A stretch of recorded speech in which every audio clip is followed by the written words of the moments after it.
Today we are going to start class 12th mathematics exercise 4.3 chapter number 4. In this exercise we will discuss how to find area of a triangle if the vertices are given.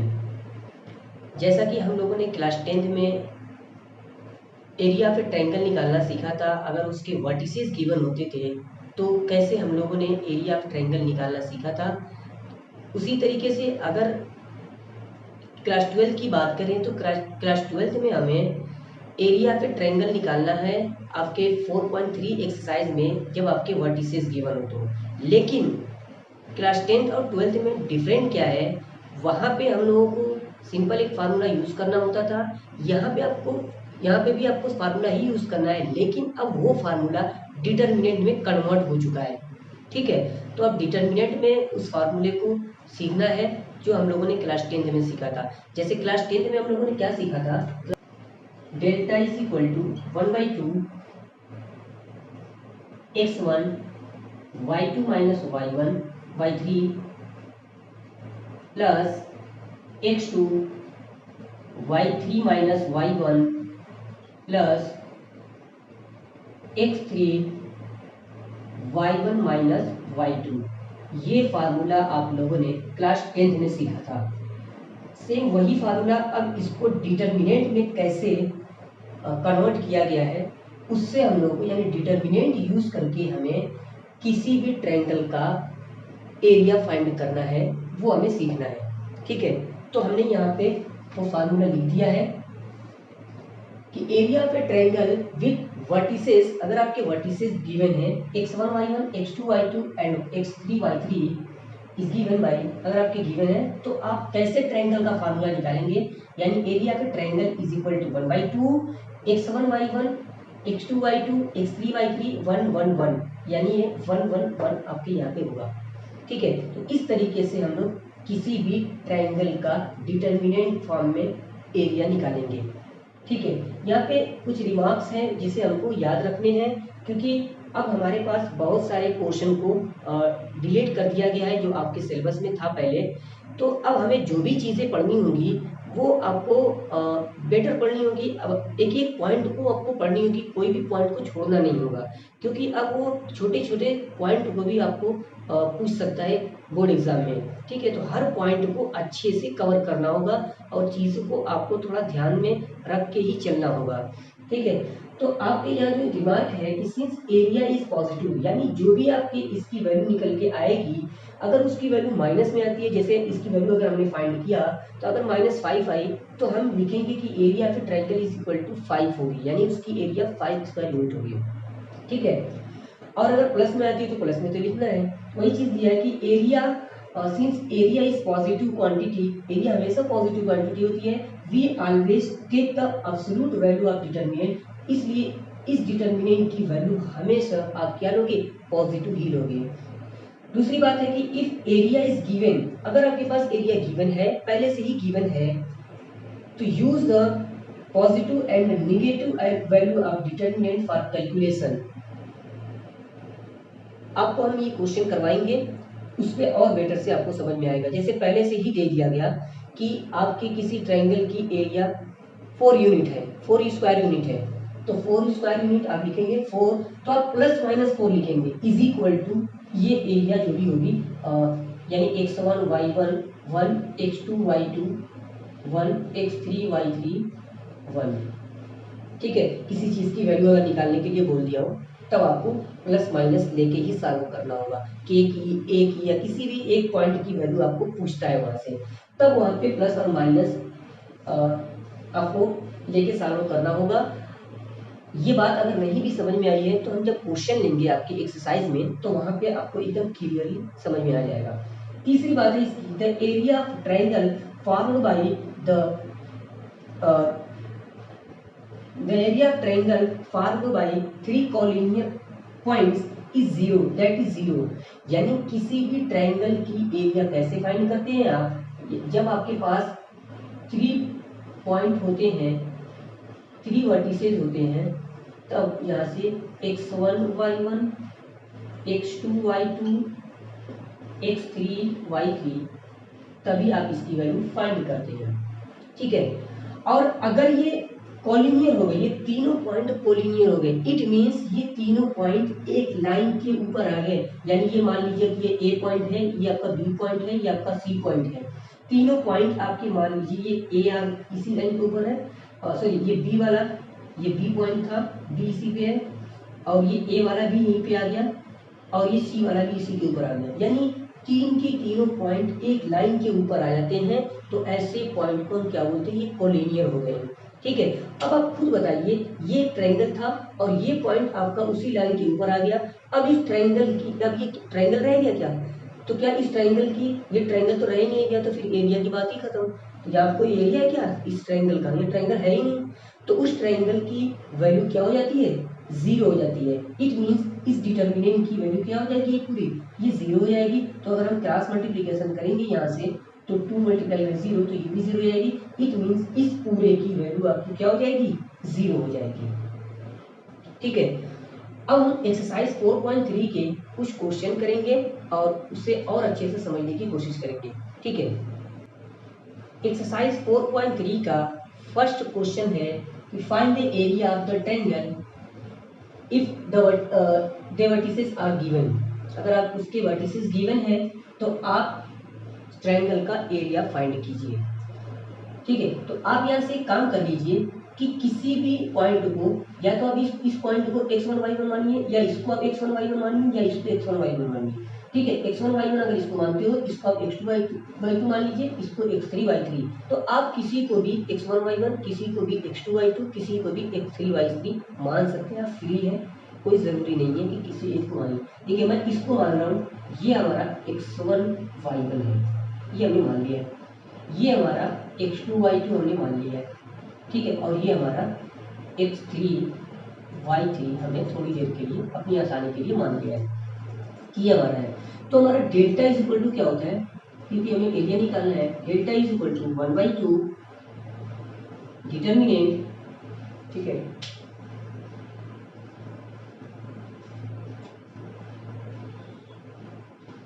क्या होता है? x1 y1 1, x2 y2 1, x3 y3 1। तो ये आपका formula हो गया। ठीक है। अब इसमें क्या करेंगे हम, x1 y1 x2 y2 और x3 y3 की वैल्यू हम यहाँ पे पुट करते हैं। तो ये हमें क्या मिलेगा, x1 इज इक्वल टू हमारा यहाँ पे 1 है, और y1 इज इक्वल टू 0 है, और यहाँ पे ये फार्मूले का 1। x2 इज इक्वल टू आपका 6 है, और y2 इज इक्वल टू 0 है, और ये फार्मूले का 1। x3 इज इक्वल टू आपका 4 है, और y3 इज इक्वल टू आपका 3 है, और ये फार्मूले का 1 हो गया आपका। ठीक है। अब एक बात ध्यान दीजिए, ये 1/2 हो गया। अब आप इसको एक्सपेंड करना है। ठीक है। तो आप एक्सपेंड कैसे कर सकते हैं? आप R1 के एलान कर सकते हैं, R2 के एलान भी कर सकते हैं, R3 के एलान भी, C1 के, C2 के, C3 के एलान किसी में भी आप कर सकते हैं। ठीक है। अगर आपके पास एक रो या एक कॉलम में 2 0 दिखता है, जिस रो जिस कॉलम में, तो उसी के अकॉर्डिंग अगर हम एक्सपेंड करते हैं उसी के एलान, तो आपके लिए कैलकुलेशन इजी हो जाता है। मैंने ये चीज़ आपको बताई थी।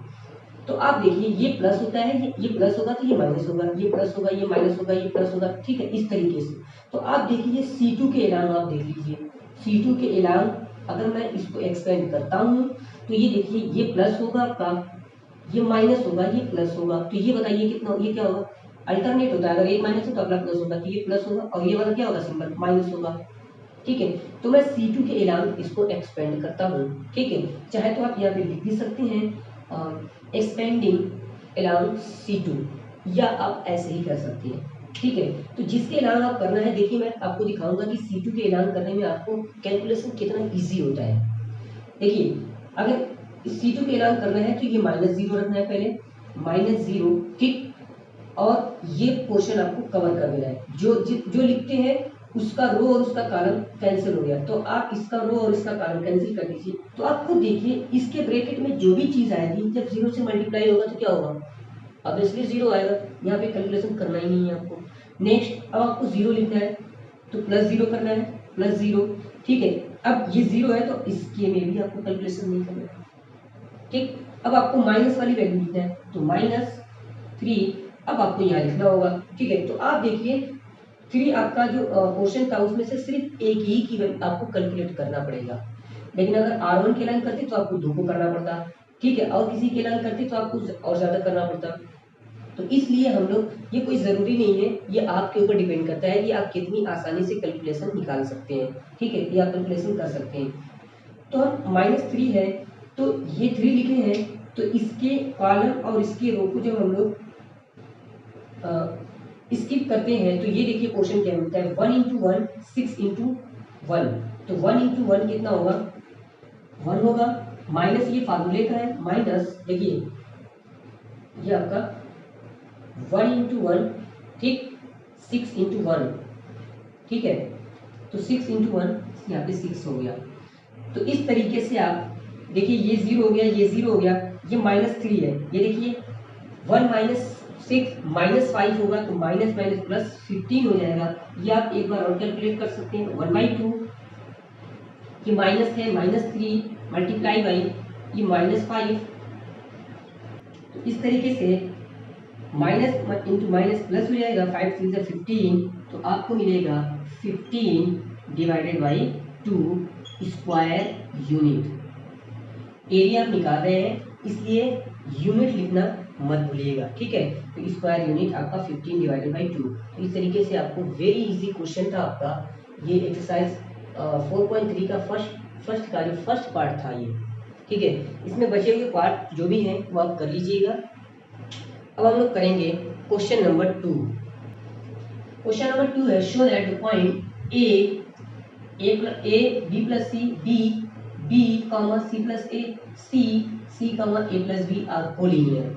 ये हमें प्रूव करना है, यानी ये तीनों पॉइंट जो हमको गिवन है और ये हमें बताना है कि ये कोलिनियर है। तो आपको पता है कि कोलिनियर की कंडीशन क्या होती है कि डेल्टा इज इक्वल टू क्या होगा आपका 0 होगा। ठीक है, और यानी हमें इस पूरे डेल्टा की वैल्यू हमें क्या निकालना है, 0 के इक्वल अगर आप प्रूफ कर देते हो तो हमें ये प्रूफ हो जाएगा कि ये जो गिवन पॉइंट है वो आपके क्या है, कोलिनियर है। यानी हमें हमारा जो टारगेट है वो क्या है कि डेल्टा की वैल्यू आपकी क्या आ जाए, 0 आ जाए, ये हमारा टारगेट है।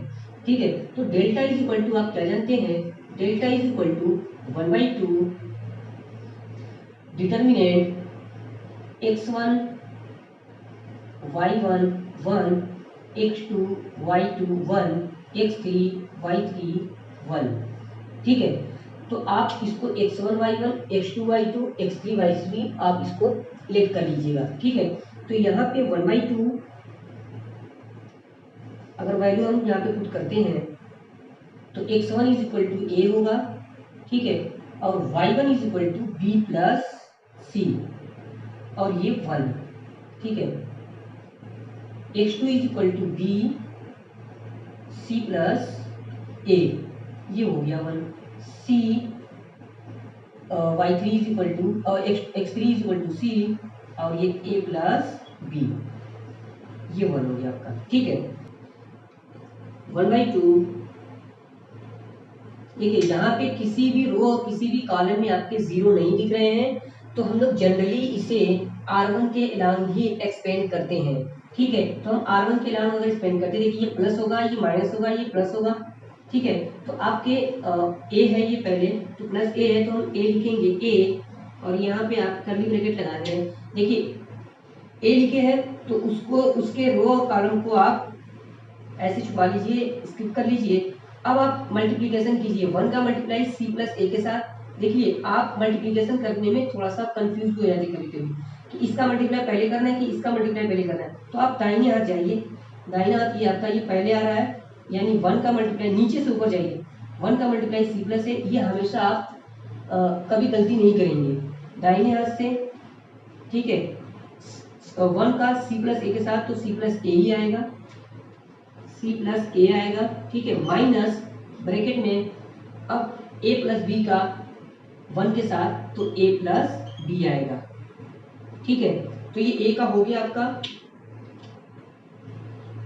ठीक, उसके बाद ये माइनस में होगा तो माइनस बी प्लस सी ये ब्रैकेट ये माइनस जो है वो आपका फार्मूले का माइनस है, ठीक है। तो इसके पोर्शन को आपको स्किप करना है। तो ये देखिए 1 का मल्टीप्लाई बी के साथ, सी का मल्टीप्लाई 1 के साथ, तो बी माइनस सी ये आपको मिल गया। इस तरीके से ये +1 है, +1। तो इसके पोर्शन को आपको स्किप करना है। तो ये देखिए a प्लस बी का मल्टीप्लाई बी के साथ, c प्लस ए का मल्टीप्लाई सी का मल्टीप्लाई सी प्लस ए के साथ। जी आप चेक कर लीजिए अच्छे से। a प्लस बी का मल्टीप्लाई बी के साथ, तो a प्लस बी का मल्टीप्लाई बी के साथ माइनस c का मल्टीप्लाई c प्लस ए के साथ, c का मल्टीप्लाई c प्लस ए के साथ, ठीक है। तो कैलकुलेट करते हैं जब हम लोग 1/2, ये a है, ये c प्लस a, ये माइनस a है और ये माइनस b हो जाएगा, माइनस ये देखिए मल्टीप्लिकेशन अगर करते हैं हम लोग, ये आपका देखिए माइनस है, ये b प्लस सी है, ये b माइनस सी है, तो माइनस ए स्क्वायर माइनस ए स्क्वायर बी स्क्वायर का फार्मूला यहाँ पे लग जाएगा आपका। तो डायरेक्ट हम लिख सकते हैं एक ब्रैकेट में बी प्लस सी, एक ब्रैकेट में बी माइनस सी, तो क्या बन जाएगा आपका B square minus C square, ठीक है। अब यहाँ पे थोड़ा कैलकुलेट करते हैं, तो प्लस देखिए यहाँ पे ए का मल्टीप्लाई बी के साथ, तो A B plus B square minus C square minus A C, ये हो गया आपका।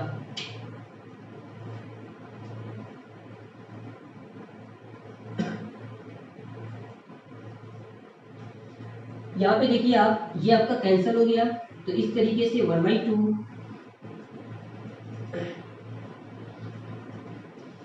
इसका मल्टीप्लाई ए का सी के साथ करेंगे तो ए सी होगा, मिलेगा आपको, ठीक है।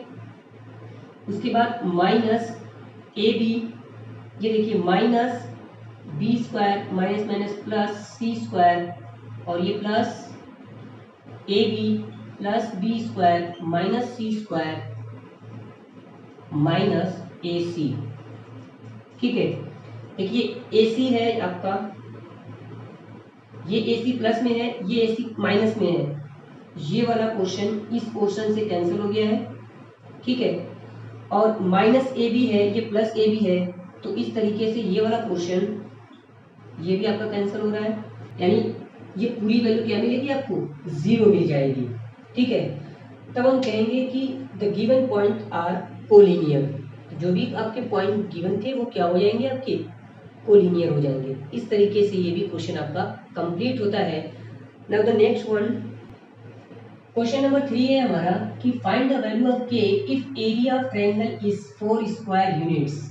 अब हमें k की वैल्यू फाइंड करना है और पहले से ही हमें किसी भी ट्रायंगल की एरिया दे रखी है, वो कितनी है 4 स्क्वायर यूनिट है, ठीक है। तो हमने जो रिमार्क में दूसरा पॉइंट लिखा था उसमें हमने बताया था कि मैं उसको बाद में बताऊंगा, तो ये क्वेश्चन वही है, ठीक है। पहले से ही आपको एरिया ऑफ ट्रायंगल दे रखी है 4 स्क्वायर यूनिट, तो आप इसको प्लस और माइनस लेंगे।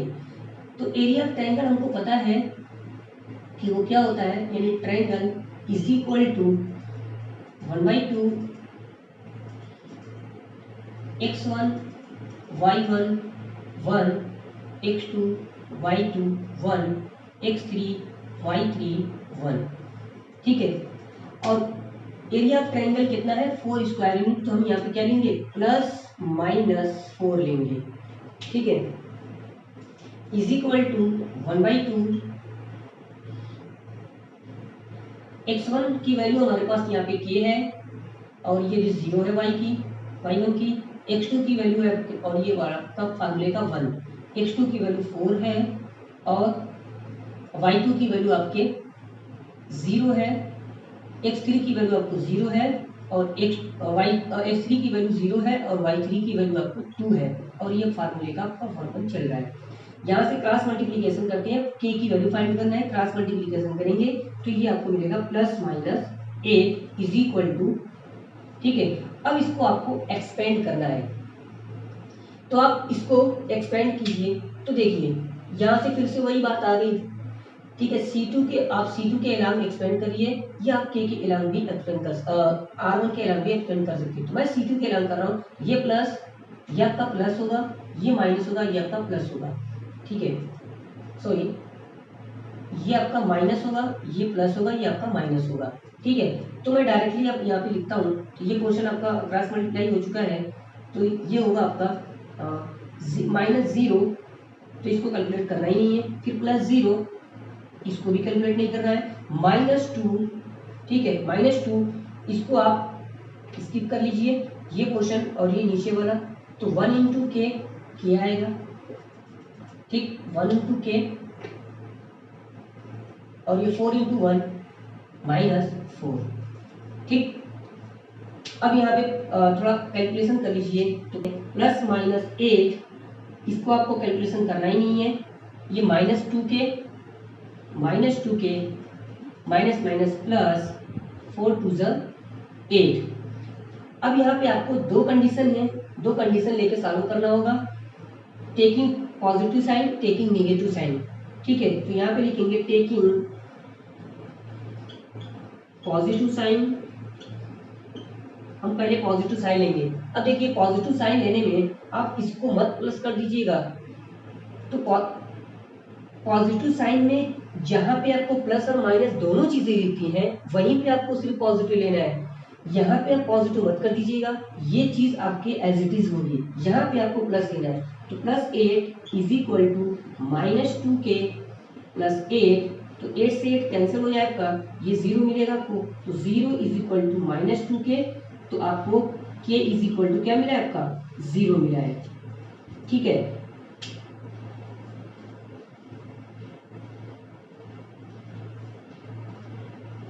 यहाँ पे अगर आप सॉल्व करते हैं टेकिंग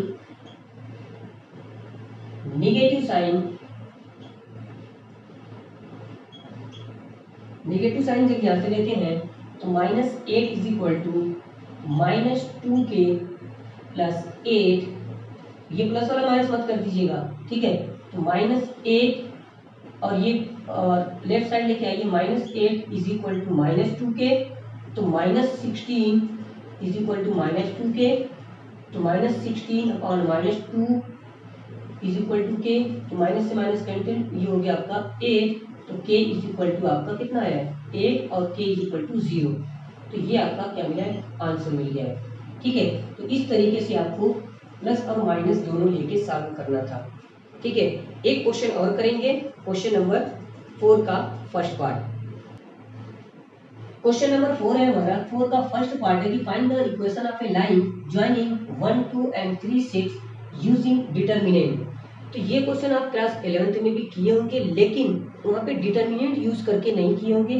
कुछ इस टाइप का कि कोई दो पॉइंट आपको दिया है, वो लाइन का इक्वेशन बनाना है, तो आप कैसे बनाते थे कि y minus y1 is equal to y2 minus y1 upon x2 minus x1 और x माइनस x1। बड़े आराम से यहाँ पे x1 y1 x2 y2 की वैल्यू आप पुट कर दीजिए, तो किसी भी लाइन का इक्वेशन आपको मिल जाएगा। लेकिन आपको एक चीज बोल दिया है कि यहाँ पे यूजिंग डिटरमिनेंट, अब आपको ये फार्मूला नहीं लगाना पड़ेगा, ये आपको फार्मूले से काम नहीं चलेगा, आपको इसको डिटरमिनेंट में फिट करना होगा। तो अब तक आपके लाइन के इक्वेशन बनाने के लिए डिटरमिनेंट का यूज नहीं किया होगा, तो आप क्या कीजिए, तो आप उसके थर्ड पॉइंट को, जो आपने ये ट्रायंगल लिया है, उसके थर्ड पॉइंट को आप क्या ले लीजिए x और y ले लीजिए, ठीक है, या फर्स्ट पॉइंट को किसी भी को, और ये आपका 1 2 मान लीजिए और ये आपका 3 और 6 मान लीजिए। तो हम यहाँ पे ले रहे हैं x और y, और दूसरा पॉइंट आप ले रहे हैं 1 और 2, तीसरा पॉइंट आप ले रहे हैं 3 और 6। किसी को भी आप a b c पॉइंट आप मान सकते हैं। तो ये 3 पॉइंट है, अगर ये तीनों पॉइंट को अगर मैं कोलिनियर दिखा दूं तो वो एक लाइन बन जाएगा और वही लाइन का इक्वेशन हो जाएगा, उसमें x और y आपको इंक्लूड हो जाएंगे, तो वही लाइन का इक्वेशन बनेगा। कैसे लाइन का इक्वेशन बनाया है, डिटरमिनेंट का यूज करके ट्रायंगल के इक्वेशन, यानी जो ट्रायंगल का एरिया जिसे निकालना था, वहां पे एक पॉइंट को आप चूज कर लीजिए x और y, और दो पॉइंट जो आप गिवन है उसमें वैल्यू रखेंगे, तो आपको किसी भी लाइन का इक्वेशन आएगा with the help of determinant, ठीक है। तो यहाँ पे डेल्टा इज इक्वल टू कितना होगा आपका 0, ये हम लेके चल रहे हैं क्योंकि इस लाइन को हम दिखाना चाहते हैं कि ये कोलिनियर हो जाए। तो डेल्टा इज इक्वल टू क्या होता है 1/2 x1 y1 1 x2 y2 1 x3 y3 1, ठीक है, इज इक्वल टू 0।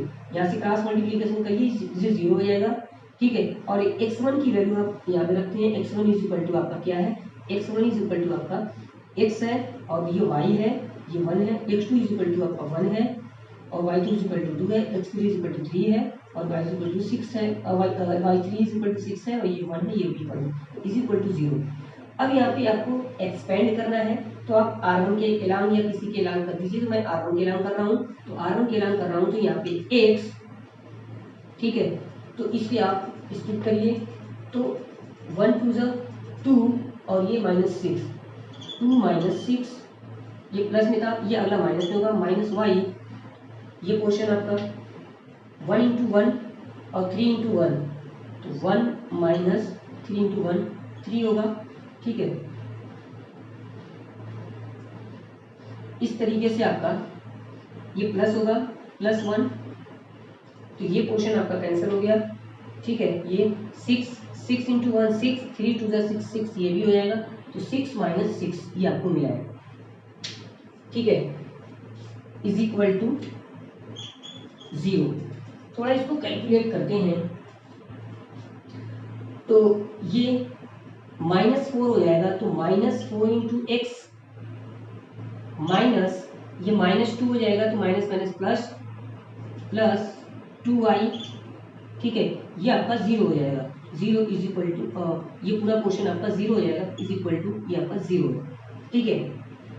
तो आप यहाँ से क्या कीजिए, इसको हम राइट साइड अगर लेते हैं तो आपको मिलेगा 2y is equal to 4x, तो y is equal to 4 divided by 2 into X, तो y is equal to 2x।